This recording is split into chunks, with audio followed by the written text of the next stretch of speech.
Assalamualaikum warahmatullahi wabarakatuh. Alhamdulillahi rabbil alamin. Nahmaduhu wa nasta'inuhu wa nastaghfiruh wa na'udzu billahi min syururi anfusina wa min sayyiati a'malina. May yahdihillahu fala mudhillalah wa may yudlil fala hadiyalah. Asyhadu an la ilaha illallah wahdahu la syarikalah wa asyhadu anna Muhammadan abduhu wa rasuluhu la nabiyya ba'dah. Allahumma fasholli wa sallim wa barik ala sayyidina wa habibina wa syafi'ina wa maulana Muhammadin wa ala alihi wa ashabihi wa man tabi'ahum bi ihsanin ila yaumiddin, amma ba'du. Allahumma 'allimna ma yanfa'una wanfa'na bima 'allamtana. Allahumma zidna ilman nafi'a wa amalan mutaqabbala. Amin ya rabbal alamin. Ibu-ibu sekalian yang dimuliakan Allah Subhanahu wa taala, alhamdulillah di pagi hari ini Allah Subhanahu wa taala pertemukan kita kembali dalam majlis ilmu ini. Mudah-mudahan majlis kita diberkahi dan diridhoi Allah Subhanahu wa taala. Amin ya rabbal alamin. Baik, ibu sekalian, kita awali pengajian kita dengan membaca doa ya yang sudah saya sampaikan di WA di grup ada. Ya, yang di kopian, yang baru yang lama? Yang baru yang hari ini. Oke, baik. Kita baca sama-sama ya, nggak dituntun lagi karena udah besar sekarang. Baik, sama-sama kita baca sama-sama. Allahumma inni abduka ibnu abdika ibnu amatika nasiyati biyadik madin fiya hukmuk adlun fiya qada'uk as'aluka bikulli ismin huwalaka sammaita bihi nafsak au 'allamtahu ahadan min khalqik au anzaltahu fi kitabik au ista'tharta bihi fi ilmil ghaibi indak anta ja'alal qur'ana rabi'a qalbi wa nura sadri wa jalaa huzni wa dhahaba hammi. Rabbi auzi'ni an ashkura ni'mataka allati an'amta alayya wa ala walidayya wa an a'mala salihan tardahu wa aslih li fi dhurriyyati inni tubtu ilaika wa inni minal muslimin. Beda ya? Udah saya ganti yang baru nggak? Bu Azir. Baik, yang itu memang ada kesalahan, bukan ayat itu ya, surat Al-Ahqaf ayat 15. Nanti diganti minggu depan ya. Baik, kita baca lagi terus ya, ketusnya. Allahumma kfini bihalalika an haramik wa aghnini bifadlika amman siwak. Allahumma inni as'alukal afiyah fid dunya wal akhirah. Allahumma inni as'aluka al-afwa wal afiyah fi dini wa dunyaya wa ahli wa mali. Allahumma astur aurati wa amin rawati. Allahumma hfazni min baini yadayya wa min khalfi wa an yamini wa an shimali wa min fawqi wa a'udzu bi'azamatika an ughtala min tahti. Allahumma ja'al fi qalbi nura wa fi basari nura wa fi sam'i nura wa an yamini nura wa an yasari nura wa min fawqi nura wa tahti nura wa amami nura wa khalfi nura waj'al li nura. Belum ada itu? Di grup sudah saya berikan kan? Gak baca di grup semua ya? Baik, ibu sekalian yang dimuliakan Allah Subhanahu wa taala, kita akan membahas ya tafsir tematik namanya, atau tafsir maudhu'i. Ya, jadi tafsir itu ada yang sifatnya umum, urut dari awal surat terus, ada yang tematik. Artinya tematik itu kita memilih ayat-ayat tertentu sesuai dengan tema yang akan kita bahas. Baik, kali ini kita masih juga dalam surat Al-Baqarah. Ya, perhatikan ya, tolong dibuka mushafnya atau aplikasi di HP ya, yaitu ayat 275 sampai 281 ya, kalau sempat nih ya, kalau sampai habis ya. 275 sampai 281 terkait dengan masalah ya halalnya jual beli dan haramnya riba. Ya, ini masalah yang juga penting untuk kita pahami ya, karena ajaran Islam bukan hanya mengajarkan soal-soal ibadah atau ubudiyah atau ritual, tapi juga memberikan panduan atau arahan atau bimbingan dalam perkara muamalah. Ya, di antara perkara muamalah adalah masalah keuangan. Ya, di antara masalah keuangan yang sangat besar adalah jual beli. Ya, boleh jadi tidak ada satu hari pun yang lewat kita kecuali kita berjual beli. Kalau enggak menjual, kalau enggak ya membeli. Khususnya membeli biasanya. Apalagi katanya ibu-ibu suka banget dengan membeli. Apalagi dengan zaman sekarang ya, dengan membeli online. Dikit-dikit di rumah kedengeran suara apa? Dikit-dikit terdengar suara paket. Nah, itu tandanya ada yang sedang berjual beli. Nah, ini juga penting untuk kita pahami Ibu sekalian, agar praktek-praktek jual beli kita itu ya juga ya sesuai dengan bimbingan dan ajaran Allah.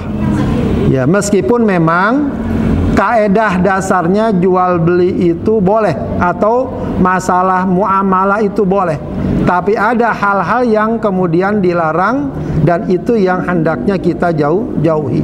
Di antara perkara yang harus kita jauhi dalam praktek keuangan adalah masalah riba. Dan masalah riba ini dengan jelas ya dan tegas Allah haramkan, bahkan Allah berikan ancaman yang cukup keras. Bahkan juga dalam hadis Rasulullah SAW. Baik, kita baca, perhatikan ayatnya, ayat 275. Allah Subhanahu wa taala berfirman, Al-Baqarah 275 ya, kita lihat ya referensinya tafsir Al-Jalalain seperti biasa. Alladzina ya'kuluna riba, alladzina mereka ya'kuluna riba, yang makan harta riba. Makan di sini bukan berarti makan ya, kalau nggak dimakan nggak apa-apa ya, beli makanan lalu dimakan. Bisa jadi dia pakai harta riba buat beli baju, buat beli sepatu, buat beli HP, sama itu juga maknanya termasuk dalam ayat ini, makan harta riba. Jadi bukan makan sebagaimana yang kita kenal begitu saja. Kalau nggak makan, kalau nggak dipakai buat makan boleh, tidak.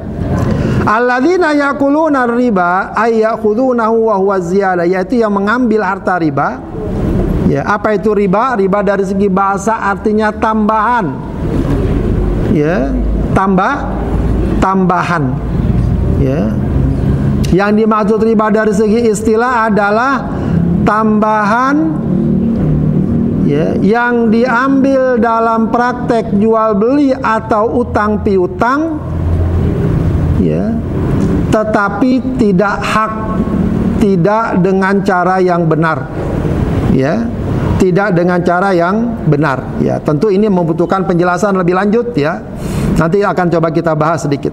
Kita pahami dulu ayatnya ya. Yang penting, yang paling penting dari pembahasan ayat ini adalah hadirnya kesadaran dalam diri kita bahwa yang namanya riba harus kita tinggalkan.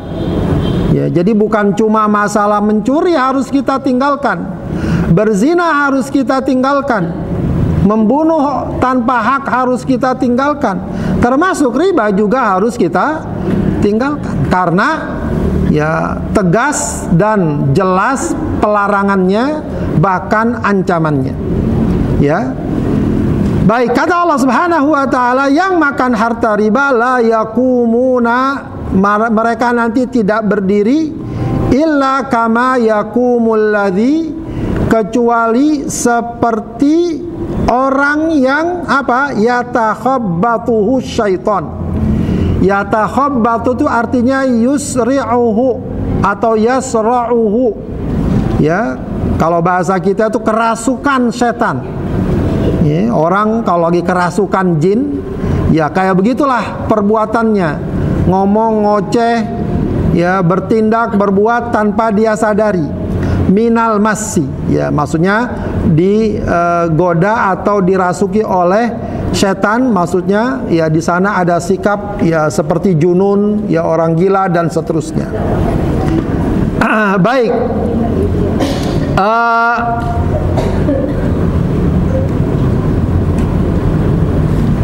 Apa yang dimaksud mereka nanti berdiri seperti orang yang kerasukan setan?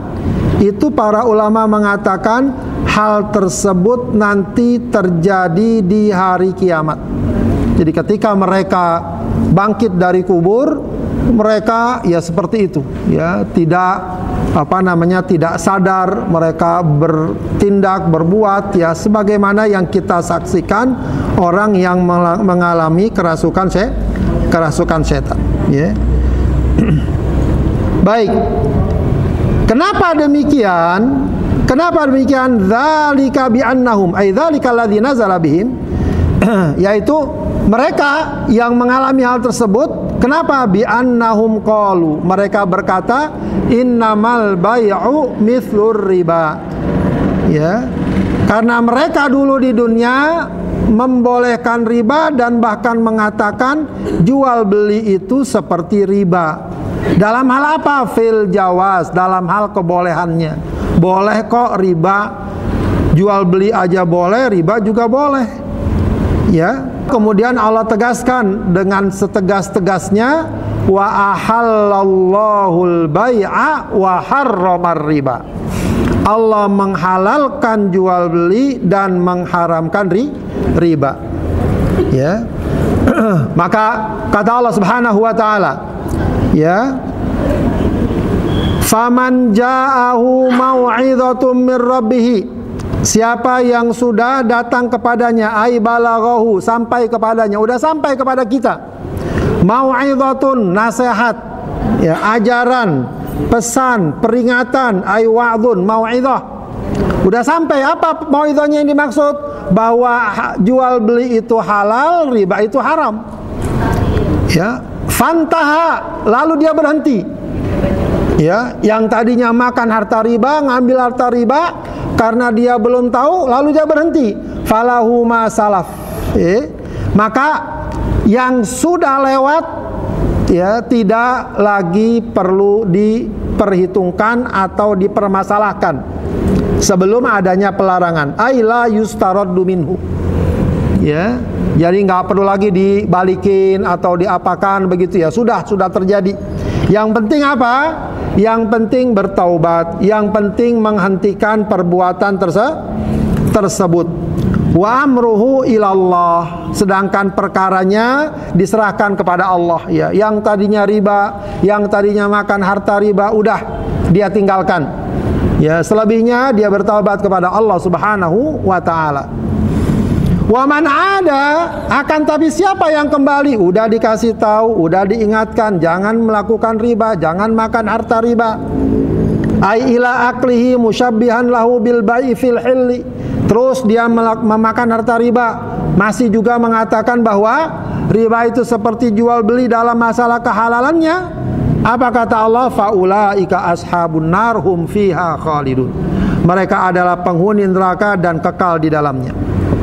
Ya. Kemudian ayat berikutnya, yamhaqullahu riba.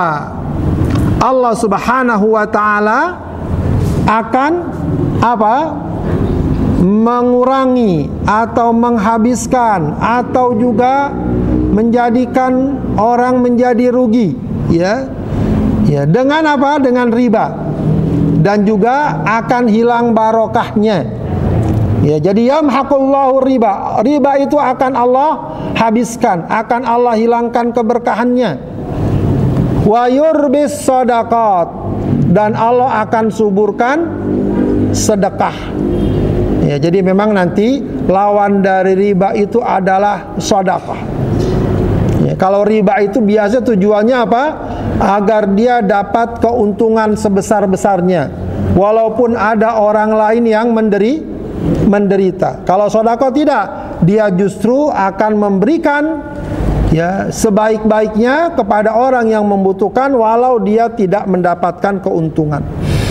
Nah, itu yang akan Allah berkahi, akan Allah tumbuhkan, akan Allah perbanyak. Ya, yaziduha wa yunammiha wa yudha'ifu thawabaha. Ya, jadi Allah akan menambah dari hasil sedekah, yang mengembangkannya dan memperbanyak atau melipat gandakan pahalanya. Wallahu la yuhibbu kulla kaffarin athim. Allah tidak cinta semua orang yang kufur. Ya, kufur di sini diantaranya apa? Menghalalkan riba. Athim, orang yang suka berdosa. Kemudian Allah katakan dalam ayat berikutnya, innalladzina amanu wa amilus solihat. Ya, jadi berbanding dari orang di atas yang suka makan harta riba, nggak peduli dengan ajaran Allah. Bagaimana semestinya orang beriman? Innalladzina amanu wa amilus solihat. Sungguhnya orang beriman dan beramal soleh. Wa aqamus shalah, menegakkan salat. Wa atauz zakah, menunaikan zakat. Lahum ajruhum inda rabbihim, mereka akan mendapatkan pahala dari Tuhan mereka. Wala khaufun alaihim, tidak ada rasa takut bagi mereka. Ya, takut apa? Takut akan masalah-masalah yang dihadapi di kemudian hari. Kenapa? Karena dia akan selalu bergantung kepada Allah. Dia tidak akan diliputi oleh perasaan-perasaan was-was nanti bagaimana. Sebab apa? Sebab dia beriman kepada Allah, dia bergantung kepada Allah. Walahum yahzanun, mereka juga tidak sedih. Tidak sedih terkait dengan masa-masa lalu. Ya, kadang orang sering diliputi perasaan resah, sedih, ya kalau mengenang masa lalu. Ya, kenapa orang beriman tidak sedih? Karena apa? Karena dia yakin itu sudah takdir Allah. Sudah terjadi. Ya, tidak mungkin bisa dirubah. Kalau Allah sudah menghendaki, tidak ada orang yang dapat mencegahnya. Baik, kemudian di ayat berikutnya Allah menjelaskan lagi, ya, mengingatkan lagi, ya ayyuhalladzina amanuttaqullah, wahai orang yang beriman, bertakwalah kepada Allah. Wadharu ma baqiya minar riba in kuntum mu'minin, dan tinggalkan apa yang tersisa dari riba jika kalian beriman. Ya, in kuntum mu'minin ay shadiqina fi imanikum, jika kalian benar ya dalam iman kalian. Ya, kenapa? Karena orang mukmin kalau udah diperintahkan dia taat, kalau sudah dilarang dia tinggalkan. Ya.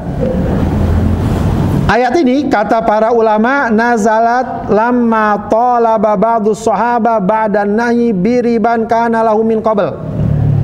Ya. Jadi ayat ini turun ketika ada sebagian sahabat, setelah turunnya ayat larangan ini masih ada yang minta bagian riba yang dulu sebelum turunnya larangan mereka sudah lakukan. Ya, mereka ada yang praktek riba. Turun larangan, ini kan masih berjalan transaksinya. Ya, maka kata Allah, "Dzaru ma baqiya minar riba." Yang masih ada sisa riba tinggalkan. Ya, walaupun mungkin mereka jadi nggak beruntung. Ya, nggak untung, ya, karena meninggalkan praktek praktek riba, hal itu mendatangkan keuntungan, jika hal itu merupakan praktek riba, maka hendaknya dia tinggalkan. Ya, begitulah seorang muslim bersikap, ya, agar dia tidak tergoda atau tertarik oleh tawaran-tawaran yang sepintas menguntungkan tapi mendatangkan kemurkaan Allah, karena di dalamnya ada praktek riba. Bahkan kemudian berikutnya Allah katakan, fa illam tafa'alu, kalau kalian tidak lakukan hal tersebut, maksudnya apa? Tidak lakukan perintah tersebut, tinggalkan riba, fa'dzanu, maka i'lamu, kata Allah, ketahuilah, umumkanlah, biharbim minallahi wa rasulih, perang dari Allah dan Rasulnya. Ya, dikatakan di sini fihi tahdidun syadidun lahum. Ayat ini merupakan ancaman yang sangat keras bagi mereka yang tidak juga meninggalkan riba. Lima nazalat, ya, lamma nazalat qalu la yadri lana biharbi. Ya, maksudnya adalah bahwa ini merupakan ancaman Allah yang sangat besar, di mana Allah akan memerangi, ya, dan Rasulnya memerangi mereka. Ya, bahasa memerangi di sini di antara para ulama mengatakan Allah akan melaknat mereka apabila mereka tidak juga meninggalkan praktek riba padahal sudah diberitahu. Wa in tubtum, kalau kalian taubat, falakum ru'usu amwalikum la tadlimuna wa la tudlamun, maka kalian cukup mengambil harta pokok kalian, la tadlimun, kalian tidak menzalimi orang yang minjam dari harta kalian, wala tudlamun, dan kalian pun tidak dizalimi. Ya, kalian tidak dizalimi, maka cukup kalian ambil pokok harta kalian. Katakanlah orang berutang 1 juta, lalu kesepakatannya bayar 1,5 juta, maka lebihnya jangan diambil. Ya, ambil pokoknya agar kita tidak rugi, orang yang pinjam itu pun juga tidak rugi. Ya, la tadlimun wala tudlamun. Baik. Kemudian Allah katakan lagi, wa in kana dzu usratin, ya, adapun orang yang berutang itu sedang kesulitan atau miskin atau tidak punya uang. Ya, sebab orang berutang dengan cara riba, dia tidak bisa bayar utangnya. Kenapa? Rupanya bukan karena dia nggak mau bayar, nggak punya duit, usahanya bangkrut. Ya, bagaimana Allah Subhanahu wa taala mengajarkan?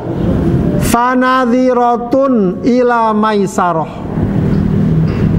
Ya, maka hendaknya pertama, ya, kasih waktu lagi, penundaan lagi sampai dia berkecukupan. Ya, seharusnya bulan ini harus bayar, tapi ya, bulan ini harus bayar, tapi orang yang punya utang nggak punya uang. Maka cara pertama dari orang yang memberikan utang apa? Ya, kalau begitu nggak apa-apa, nggak bulan ini, bulan depan. Bulan depan ditagih lagi, ternyata belum punya duit juga. Ya, tahun depan dah. Ya, itu namanya apa? Fanadhiratun ila maisarah. Ini bukan maisarah orang Depok nih. Maisarah maksudnya dikasih tunggu, kasih waktu sampai dia mendapatkan kemudahan. Ya. Kemudian ada lagi cara yang kedua apa? Wa antasaddaqu khairul lakum. Dan kalau kalian sedekahkan, udah deh kalau gitu saya anggap lunas. Udah nggak usah dibayar utangnya. Wah, itu bagus sekali tuh. Ya. Berita gembira bagi orang yang punya utang. Ya. Cuma kadang-kadang kayak gini orang jadi ketagihan ngutang akhirnya. Ya. Wa antasaddaqu, kalau kalian sedekahkan maksudnya apa? Ya. Maksudnya adalah membebaskan orang yang punya utang dari tanggungan utang. Udah, utang kamu dianggap lunas. Maka kata Allah, khairul lakum, itu lebih baik bagi kalian in kuntum ta'lamun, kalau kalian mengetahui, kalau kalian mengetahui. Baik, Ibu-ibu sekalian yang dimuliakan Allah Subhanahu wa taala, ya. Jadi kita katakan di sini bahwa yang penting dari penjelasan ayat ini adalah pemahaman dan keyakinan dasar dalam diri kita bahwa ya riba itu harus kita tinggalkan. Itu dulu yang harus kita yakini dan pahami, ya, bahwa itu diharamkan dalam syariat Islam. Begitu ya. Baik, apa itu riba? Ya, riba tadi dari segi definisi sudah kita katakan apa? Az-ziyadah, tambahan. Ya, adapun menurut istilah adalah tambahan dari pokok, ya, jual beli dan utang, ya, tanpa cara yang benar. Ya, jadi bukan berarti orang kalau jual beli nggak boleh dapat untung, atau orang punya uang nggak boleh mengambil untung dari uang yang dia miliki. Boleh saja, tapi jangan pakai cara yang tidak benar. Di antara cara yang tidak benar adalah riba. Yang tadi dalam ayat tadi kita baca apa? Jelas dan tegas Allah haramkan riba. Bahkan kemudian Allah sebutkan, ya, ancamannya. Ya, dalam hadis Rasul juga begitu. Ya, ancamannya keras juga. Ya, di antara hadis yang sangat dikenal apa? La'ana Rasulullah SAW akilar riba. Rasulullah melaknat orang yang makan riba, wa mukilahu, yang menyerahkan, ya, harta riba, wa katibahu, yang menulis praktek riba, wa syahidaihi, yang menjadi saksi dari praktek riba, wa qalahum sawa, dan mereka semuanya sama kedudukannya dalam arti dosa dan keharamannya. Baik, Ibu sekalian, praktek riba itu terjadi pada dua praktek. Pertama, praktek jual beli. Kedua, praktek apa? Utang piutang. Ya, riba itu terjadi pada dua praktek.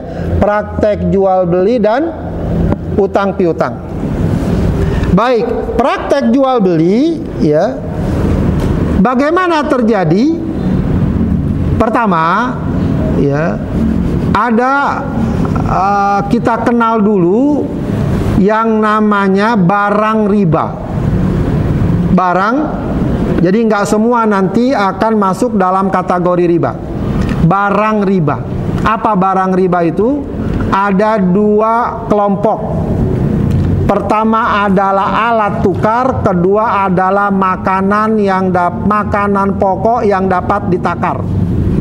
Makanan pokok lah boleh kita katakan demikian. Atau makanan yang dapat ditakar. Ditakar itu maksudnya ditimbang, liter, 2 liter itu. Ya. Nah, dua kelompok ini nanti ada jenis-jenisnya. Kalau alat tukar kan banyak. Apa aja alat tukar, Bu? Uang, emas, perak. Uang pun nanti macamnya banyak. Mata uangnya, ya rupiah, ya dolar, dan seterusnya. Ya, itu namanya jenisnya. Ya, jenisnya. Jadi jenisnya, kalau yang tadi namanya ilatnya. Ilatnya alat tukar. Jenisnya apa? Emas. Jenisnya apa? Rupiah. Jenisnya dolar. Paham nggak?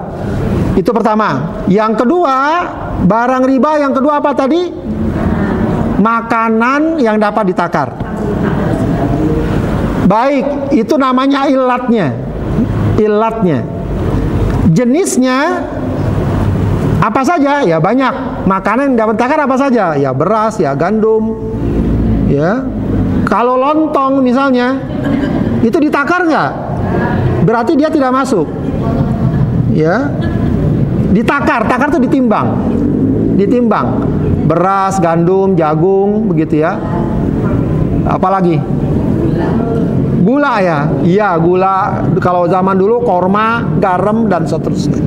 Baik, jenisnya itu. Baik, kaidahnya yang pertama, ya, ada namanya riba fadl. Riba fadl. Jadi dalam bab jual beli ada dua riba. Pertama riba fadl. Pertama riba fadl. Fadl itu artinya kelebihan. Kelebihan. Baik. Kapan terjadi riba? Kalau dua benda yang ilatnya sama, jenisnya sama. Ilatnya sama, jenisnya sama. Ilatnya misalnya apa? Alat tukar. Jenisnya apa misalnya? Rupiah. Sama-sama emas. Dua orang, yang satu punya emas, yang satu punya emas. Ditukar.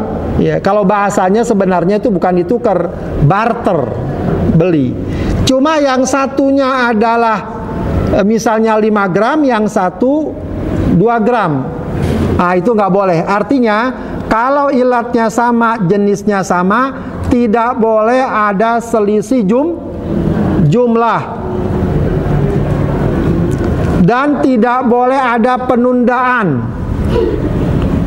Jadi harus apa? Serah terima langsung. Serah terima langsung. Ingetin, kalau ilatnya sama, jenisnya sama, maka tidak boleh ada selisih, tidak boleh ada penundaan. Kalau ada selisih, kalau ada penundaan, nah itu riba. Itu riba. Misalnya, ya, kalau praktek yang langsung pada praktek yang kadang terjadi, ibu-ibu bawa emas, punya emas kalung atau cincin, ya, pengen yang baru, karena ini udah lama modelnya nih, udah sering pakai kondangan, malu, pengen ganti yang baru, datang ke toko emas, ya, bahasanya sih tukar, padahal tidak, ya itu jual beli. Nih cincin saya, ganti yang baru. Cincinnya 5 gram, ganti yang baru 3 gram. Itu ada selisih nggak? Ada selisih. Walau mungkin bentuk cincinnya beda, ada ukirannya beda, itu nggak boleh. Itu tidak boleh. Ya. Yang bagus ya betul, dijual dulu, baru dibeli. Baik. Saya kira itu juga jarang terjadi. Atau ada lagi kalau zaman Rasulullah dulu, para sahabat punya korma yang tidak bagus, lalu beli korma yang bagus.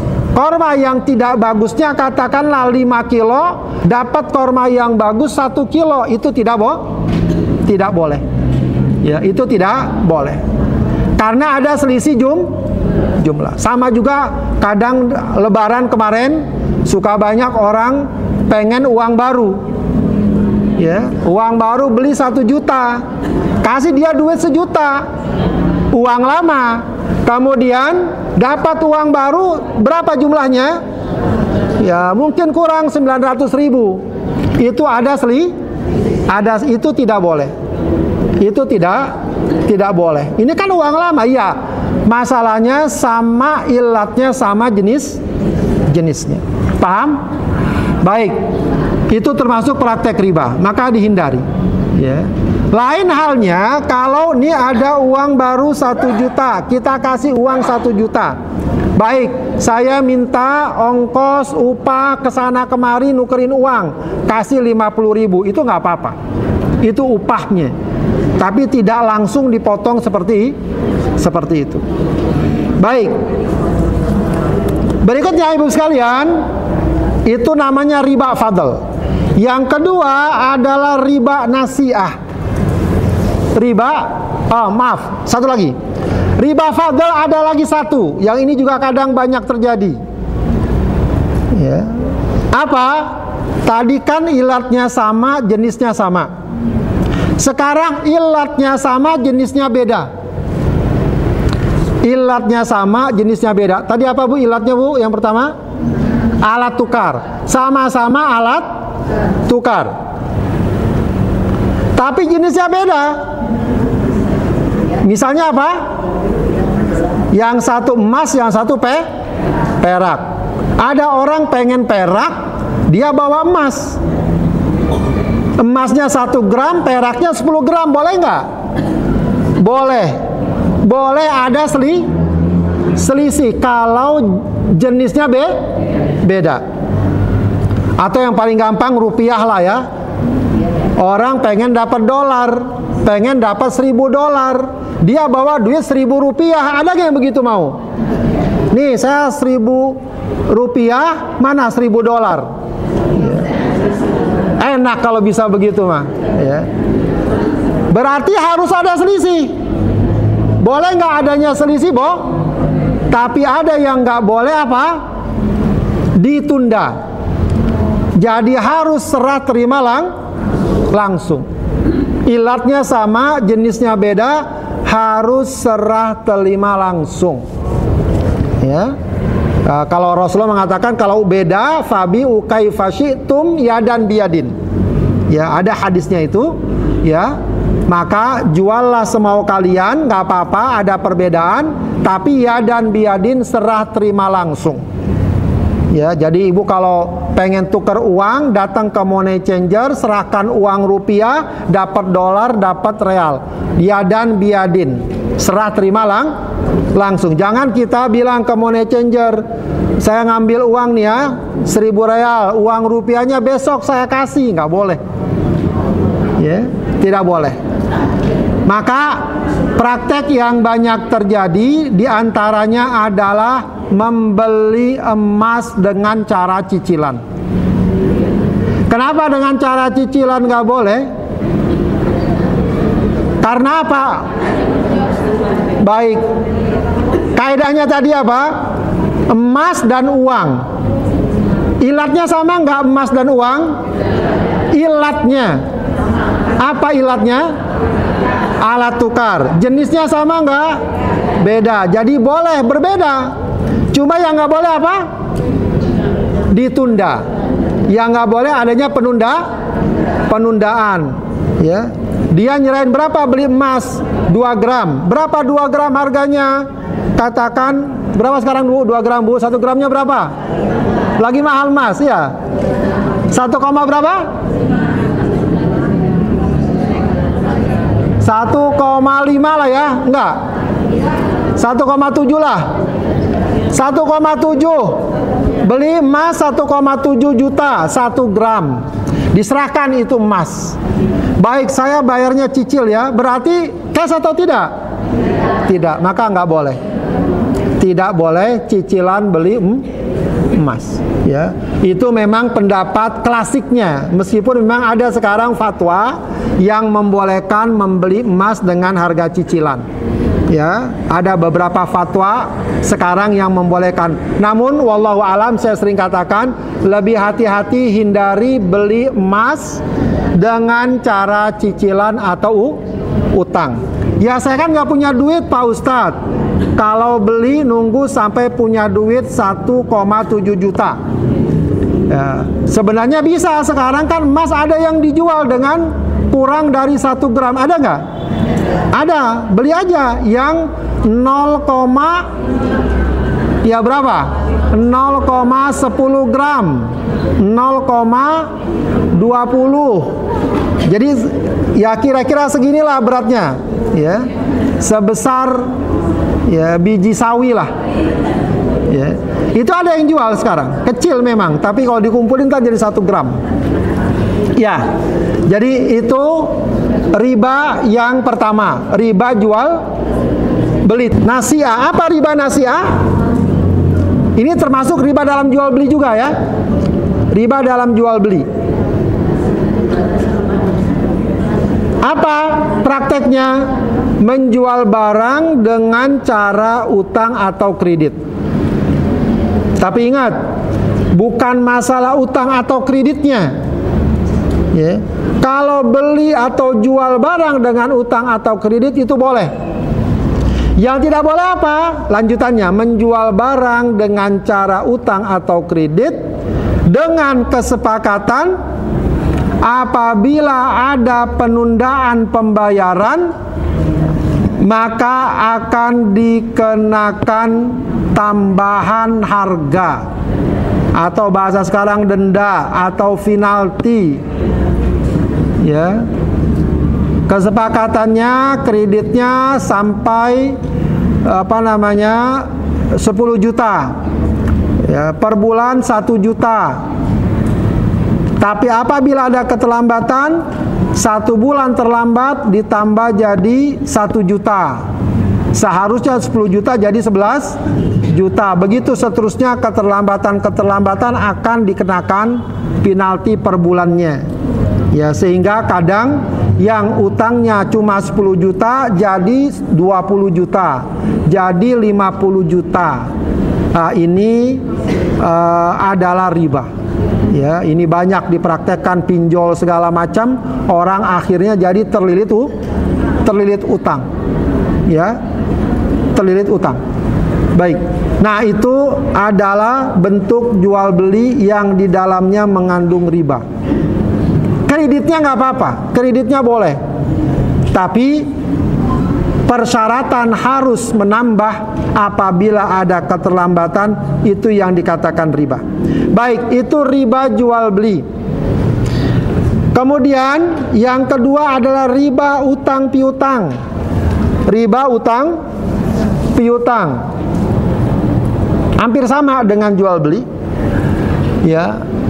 Pertama, apa riba utang piutang? Pertama, jika ada kesepakatan bahwa jumlah uang yang dipinjam,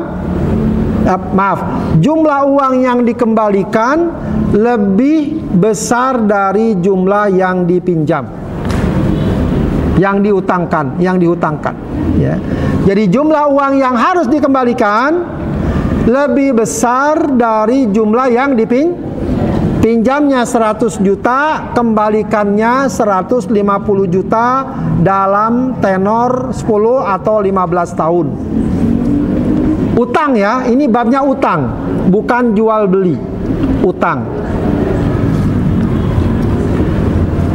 Ya, atau pinjam 100.000, kembalikannya 150.000. Kapan? Bulan depan, 2 bulan lagi, 3 bulan lagi. Itu tidak boleh. Itu yang pertama. Yang kedua, ya, hampir sama dengan riba jual beli tadi. Utang juga, pinjam 100.000, kembalikannya 100.000. Enggak riba kan? Cuma ada kesepakatan. Tapi kalau ada penundaan, ya, kalau pada waktu jatuh tempo belum melunasi, maka yang tadinya 100.000 menjadi 120.000. Jadi yang dimaksud di sini adalah akan menjadi riba kalau ada denda atau penambahan, ya, jumlah utang jika terjadi keterlambatan pembayaran. Ya, itu juga riba. Dan inilah riba yang dulu terjadi pada masa jahiliyah. Ya, bahkan yang melakukannya paman Rasul namanya Abbas. Sebelum diharamkan, Abbas ini, Al-Abbas bin Abdul Muttalib, itu minjemin orang barang atau uang. Ya, barang riba, korma, ada contohnya korma. Dia katakan minjem korma 10 kilo. Katakan demikian. Pada waktu jatuh tempo, orang ini nggak kuat bayar. Dia bilang saya cuma bisa setengahnya. Kata Abbas, nggak apa-apa, bayar setengahnya. Tapi selebihnya kamu harus dikenakan denda. Ya, yang tadinya tinggal 5 kilo jadi harus 10 kilo lagi. Itu namanya riba nasiah. Ya, atau adanya denda penambahan jumlah utang jika terjadi keterlambatan. Sama dengan riba jual beli. Kalau tadi babnya jual beli, kalau ini utang langsung. Kalau ini utang langsung, begitu ya. Baik, ya. Jadi itu namanya riba. Ya, maka hendaknya kita hindari, hendaknya kita tinggalkan kalau ada terjadi praktek-praktek seperti itu. Ya, memang pada zaman sekarang ini yang sangat mengkhawatirkan, yang sangat ironis adalah praktek pinjol, yang hal itu banyak terjadi di tengah masyarakat. Ya, itu juga termasuk praktek riba. Ya, bahkan bukan sekedar riba itu sudah sampai pada menjebak atau menjerat masyarakat. Ya, maka ingatkan ibu-ibu sekalian, ibu-ibu ingatkan anak-anaknya saudara-saudaranya ya jangan sampai terlibat pada praktek pinjol ini. Karena sudah banyak sekali kejadiannya, banyak sekali kasusnya. Ada yang sampai jual rumah, ada yang sampai jual ini dan itu, ada yang rumah tangganya berantakan dan seterusnya. Ya, jadi ini tolong dihindari. Ya, upayakan ya cari cara lain yang benar. Kadang-kadang memang mau tidak mau kita harus bekerja keras, harus juga berhemat, harus juga menerapkan pola sederhana agar kehidupan menjadi ringan, sehingga keterbatasan ekonomi tidak membuat kita terjebak pada praktek riba yang diharamkan. Dan biasanya apa yang Allah haramkan itu akan selalu menimbulkan kerusakan di tengah masyarakat. Baik, Ibu sekalian, demikian kurang lebih sedikit gambaran tentang masalah riba. Ya, paling tidak kita tahu bahwa riba adalah perkara yang harus dijauhi, dan juga kita tahu apa saja praktek dan bentuk riba. Banyak sekali pertanyaannya. Saya kira mungkin mudah-mudahan sama ya. Ini masalah kurban ya. Mungkin masalah kurban kita tunda dulu nanti ya. Atau nanti kita ini kan. Bagaimana hukumnya pegadaian syariah, ibu-ibu sekalian? Masalah yang sudah terkait dengan lembaga ya syariah, sepanjang dia formal, sepanjang dia legal, biasanya itu sudah ada pengawasannya. Ya, sudah ada pengawasannya. Ya, sejauh ini kita cukup ya, kalau ibu mau pahami lebih dalam silahkan dipelajari ya, tapi sejauh ini insya Allah lembaga-lembaga yang sudah memakai label syariah, meskipun tidak berarti mutlak atau kita tutup mata, tapi secara umum ya, karena kita bisa jadi mungkin belum memahami ya, kita pakai bab taklid, kita ikut, karena biasanya itu lembaga sudah ada yang mengontrol bahwa prakteknya sesuai dengan ketentuan syariah. Jadi ingin bertransaksi dengan pegadaian syariah insya Allah tidak mengapa. Ya, sebab biasanya yang diambil keuntungan dari pegadaian itu adalah ongkos penyimpanan ya, atau ongkos menjaga dari barang-barang gadaiannya, itu yang akan mereka ambil keuntungannya, bukan dari jumlah utangnya. Secara umum begitu. Insya Allah tidak mengapa. Begitu ya.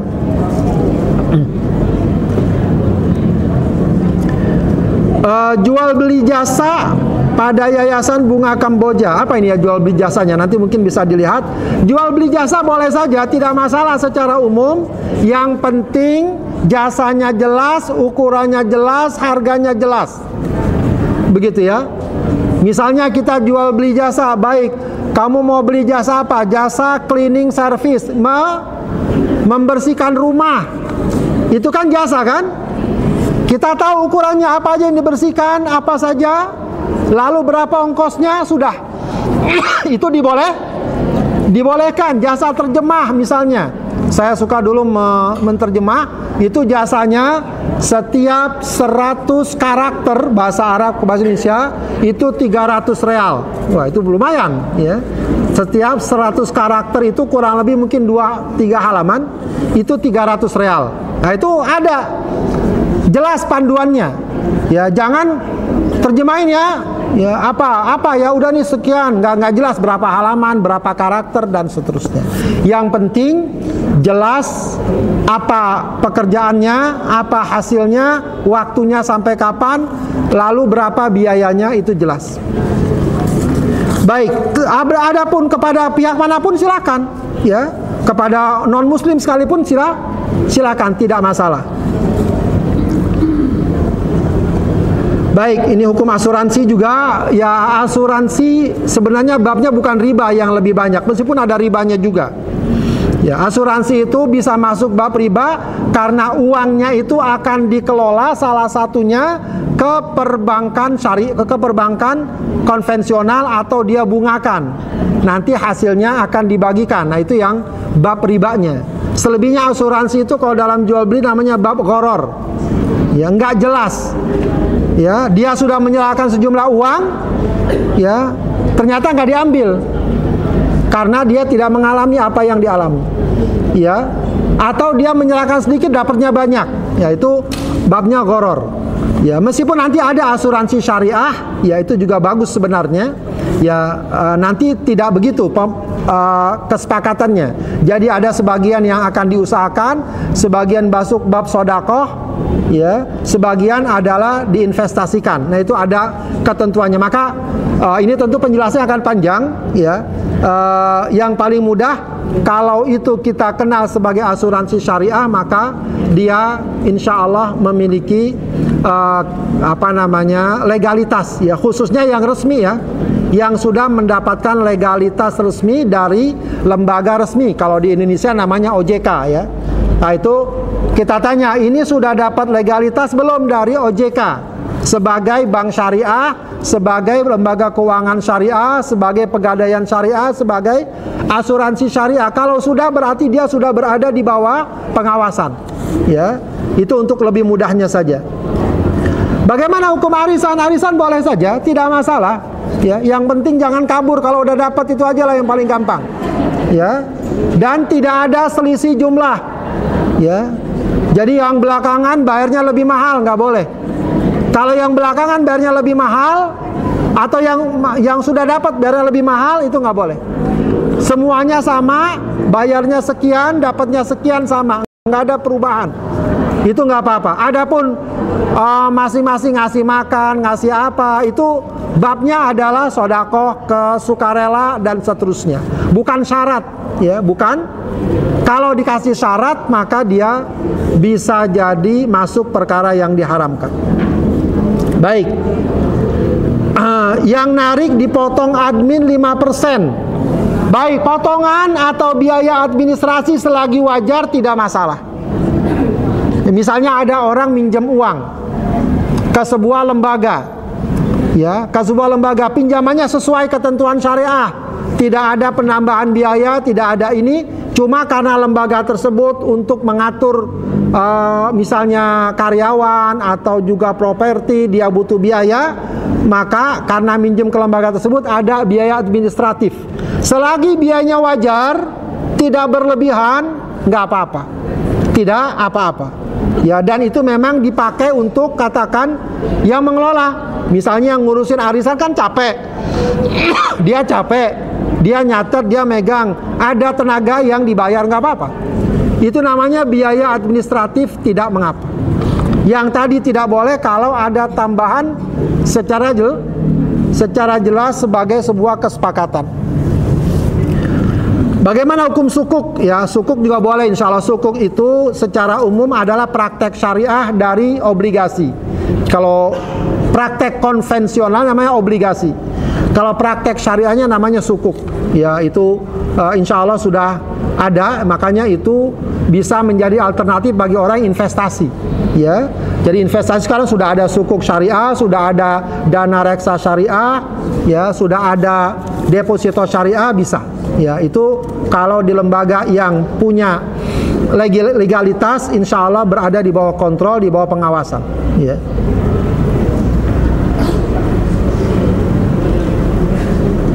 Berapa persen keuntungan yang boleh diambil tidak ada batasan. Yang penting wajar dan tidak memanfaatkan kebodohan atau tidak ada unsur penipuan. Ya. Jadi berapa, nggak bisa aja orang mengambil untung 100%, tapi wajar.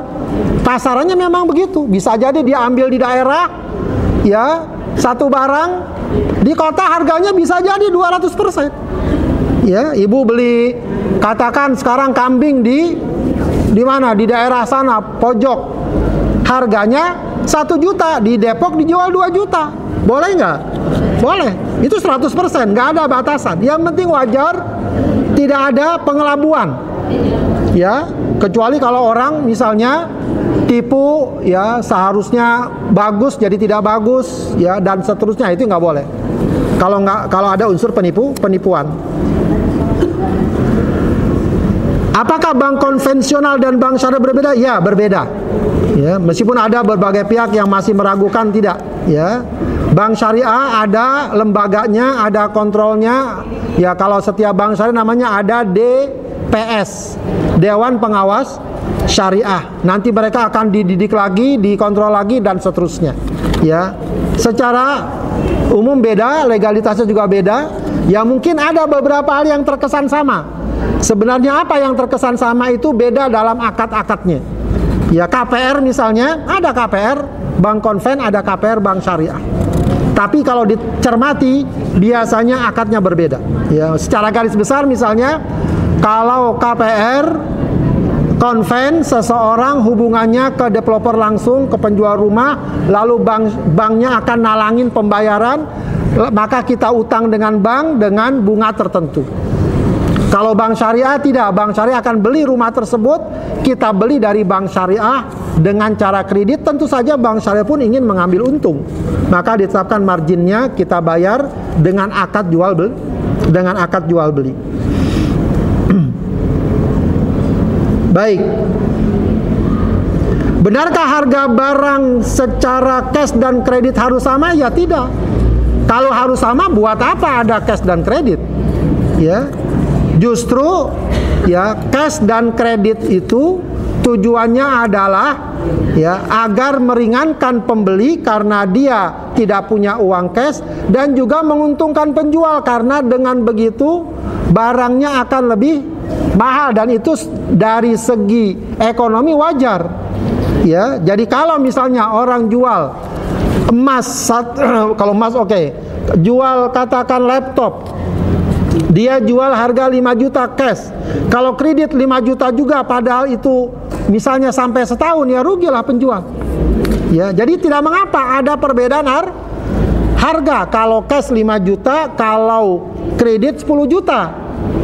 Ya, tidak mengapa. 10 juta ini kan juga masalahnya sampai setahun 2 tahun. Ya, jadi wajar. Ya, wajar orang kalau jual cash lebih murah, kalau jual kredit lebih mahal. Yang tidak boleh tadi, kalau ada keterlambatan dikenakan denda. Itu tidak boleh. Ya, itu tidak. Jadi jual kredit boleh walaupun harganya lebih mahal dari cash. Kartu kredit secara umum dia memang ada praktek ribanya, karena kartu kredit berarti ditalangin oleh bank pembayarannya, lalu kita bayar ke bank, seakan-akan kita utang ke bank. Ya, biasanya itu ada klausul, mungkin harganya pengembaliannya lebih besar, atau kalau ada penundaan kita akan kena denda. Lebih baik hindari kartu kredit, pakai kartu debit saja. Ya. Di samping kartu kredit biasanya bawaannya pengen belanja terus, ya, karena ada yang nalangin. Ya, kartu debit saja, kartu ATM yang kita punya itu lebih jelas, ya, lebih mudah. Ya, kartu kredit biasanya memang nanti banyak tawarannya, beli ini dapat diskon ini, beli itu dapat diskon itu. Bawaannya kita pengen belanja, padahal intinya apa? Kita ngutang sama bank. Ya, baik, kartu kredit. Ya, dia lebih dekat kepada riba kalau memang ada praktek tadi, dan umumnya begitu. Ya. Baik, cicil rumah, cicil kendaraan, apakah riba? Tidak riba. Kalau jelas ya, harganya 15 juta, harganya 150 juta selama 10 tahun, kita cicil boleh. Cuma yang terjadi bukan begitu.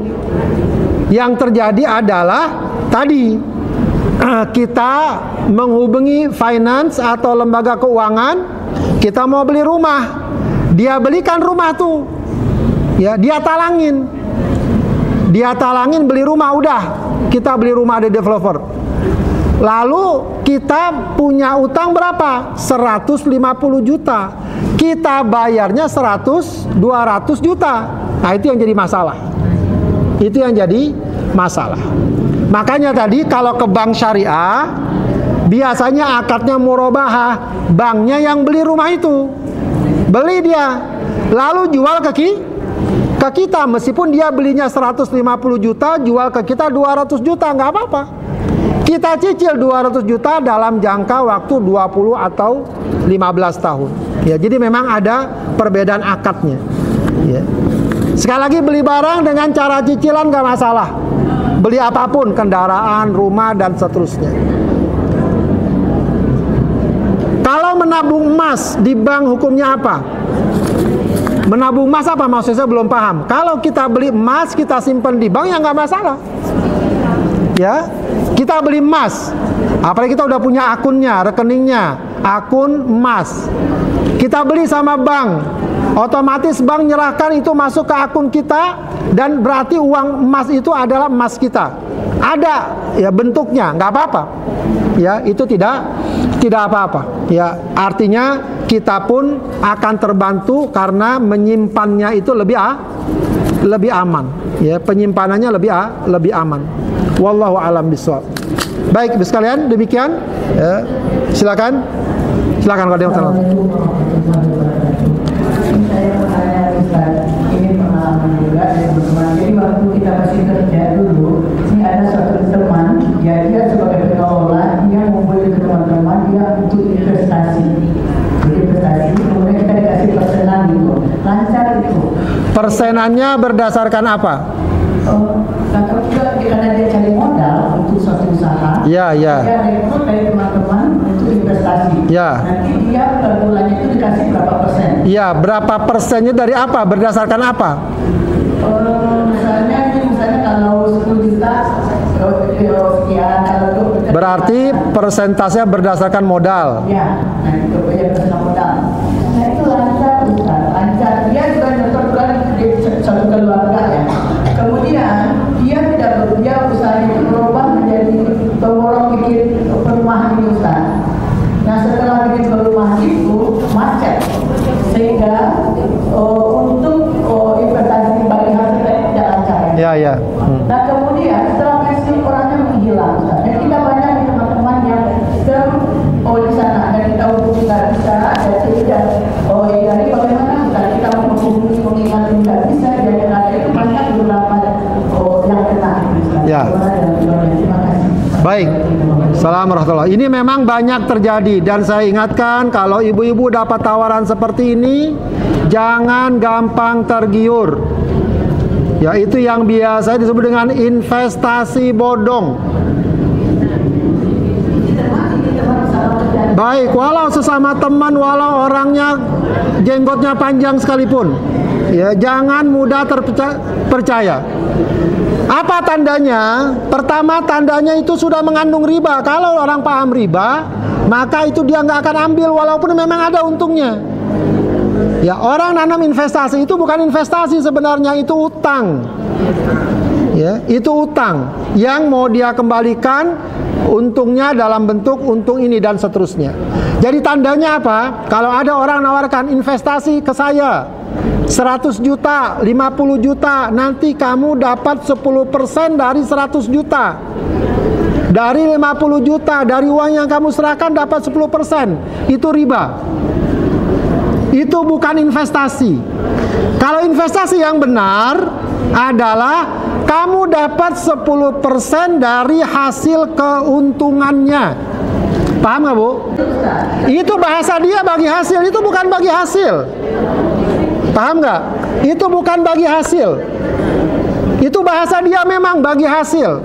Kalau sejak awal sudah ditetapkan bahwa kamu dapat sekian dari uang yang kamu simpan, itu adalah bunga. Ya, meskipun dia bilang bagi hasil.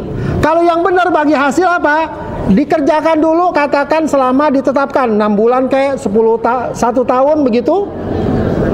Nanti sudah dihitung pengeluarannya apa saja, sudah untungnya, untung bersihnya berapa? Untung bersihnya 100 juta. Maka dilihat modalnya kamu berapa? Oh, kamu modalnya 10%, dapat 10%. Kamu modalnya berapa? 5%, dapat 5%, dan seterusnya. Nah, itu baru bagi hasil yang benar. Tapi kalau bagi hasil belum apa-apa, setiap bulan udah dikasih, itu belum bagi hasil. Ya, itu biasanya adalah mereka untuk memancing. Mancing, oh dapat duit banyak, serahin lagi modal lebih banyak. Untungnya lebih banyak, serahin lagi. Sampai ada yang menyerahkan sampai 500 juta, 1 miliar, orangnya kabur. Kabur. Atau ya tadi meninggal atau apa. Jadi sekali lagi, tawaran seperti itu jangan lekas dipercaya. Ya, Kecuali kalau jelas ya biasa ini nanti kalau mau kurban itu ada yang teman-teman kita kumpulin uang nih buat usaha kurban. Kita beli ya sapi dari Lombok 100 ekor butuh biaya sekian, katakanlah butuh biaya 1 miliar, masing-masing 100 juta. Udah dikelola tuh, dia beli, dia rawat, nanti kurban dia haji, dia jual. Sudah selesai, Idul Kurban selesai. Dihitung semuanya. Ternyata yang kemarin kumpul 1 miliar sekarang jadi ada 2 miliar. Berarti untung 1 miliar. Yang tadi 100 juta kembalikan dulu sebagai modal mereka. Nah 100 miliar, 1 miliarnya lagi dibagi sesuai modal masing-masing, prosentase masing-masing. Nah itu yang benar. Jadi kalau sejak awal setiap bulan dikasih, ya itu indikasinya dia adalah investasi bodong tadi.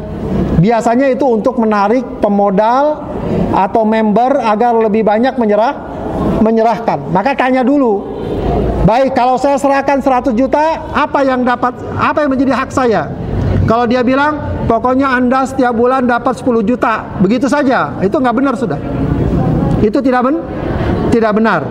Tapi kalau dia bilang, ini akan kita usahakan selama setahun, nanti kalau ada untungnya, baru kita bagi sesuai persentase modal.